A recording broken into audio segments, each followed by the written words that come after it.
Welcome to This Explainer. Today, we're diving into a really fascinating case study. We're going to unpack exactly how one enterprise built a world-class insider risk program, literally from the ground up. And the biggest hurdle they faced? Well, it actually wasn't about buying the right technology. It was that delicate, high-stakes tightrope walk of balancing ironclad security with genuine user trust. So we're going to trace their exact steps, from day one all the way to full maturity.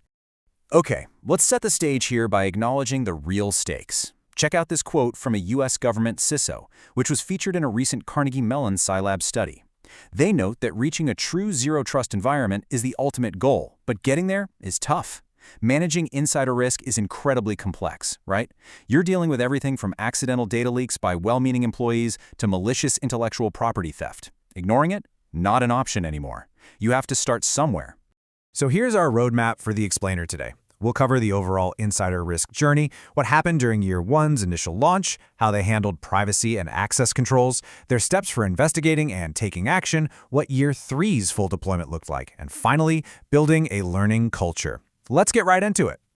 First up, Section 1, the insider risk journey.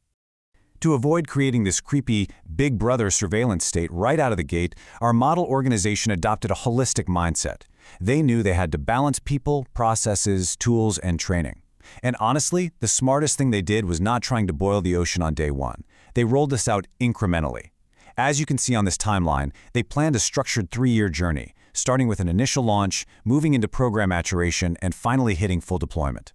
Taking it step by step like this gave their security team the necessary breathing room to actually adapt and fine-tune the system. Moving on to Section 2, Year 1, the initial launch.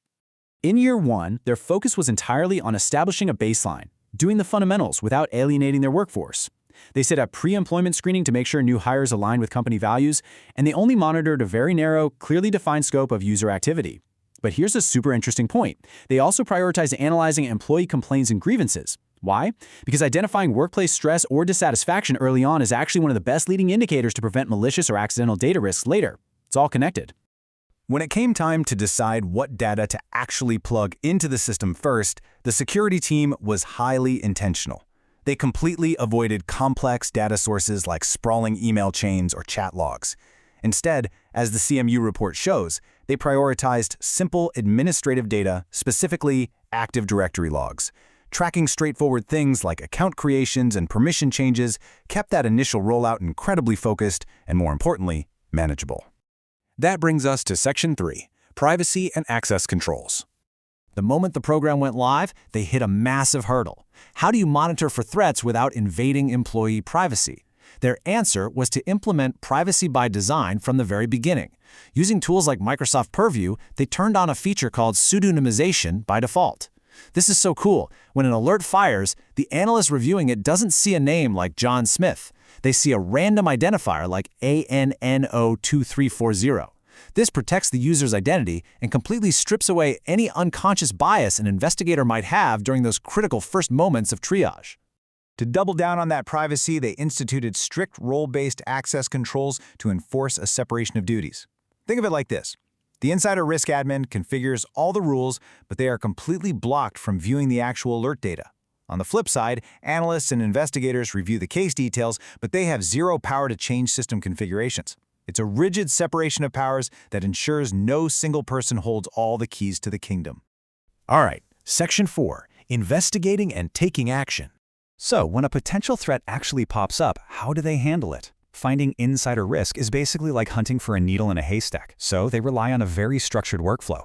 Step 1 is detect, using policy templates and Microsoft Purview to generate dynamic risk scores. Step 2 is investigate, correlating those various behavioral signals to get the full context of what actually happened. And finally, Step 3 is act. Now that action could be something as simple as a compliance reminder for an honest mistake, or it could mean escalating a severe case of IP theft directly to the legal team via e-discovery. Throughout this entire workflow, there is one absolutely vital statistic we have to keep in mind. 92% of organizations agree that it is critical to protect a user's identity during the early stages of an insider risk investigation. 92%. That overwhelming consensus proves exactly why those heavy investments in pseudonymization and role separations we just talked about are completely non-negotiable.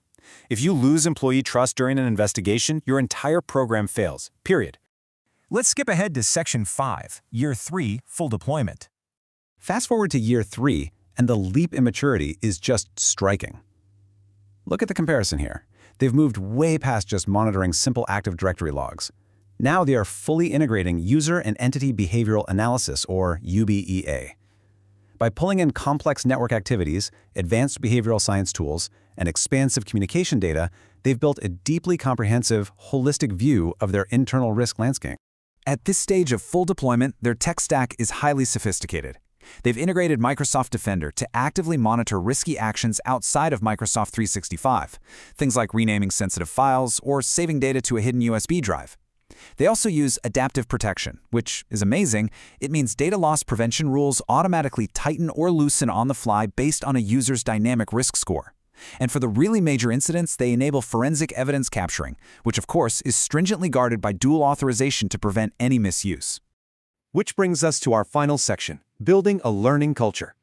Because honestly, having the most advanced tech stack in the world just isn't enough. The ultimate defense is a strong organizational culture. Any enterprise is constantly being pulled between its external mission focus and internal human stress. So, by establishing continuous improvement cycles, providing ongoing education, and keeping feedback channels wide open, this company ensured their workforce actually viewed the Insider Risk program as an advocate for employee well-being rather than some kind of punitive trap. So, as we wrap up this explainer, I want you to reflect on your own environment. Are you relying purely on software alerts to solve what are fundamentally human problems? Or are you ready to build a truly holistic program rooted in privacy, trust, and continuous learning? Because the journey to Zero Trust doesn't start with a software update. It starts with protecting your people. Thanks for joining me.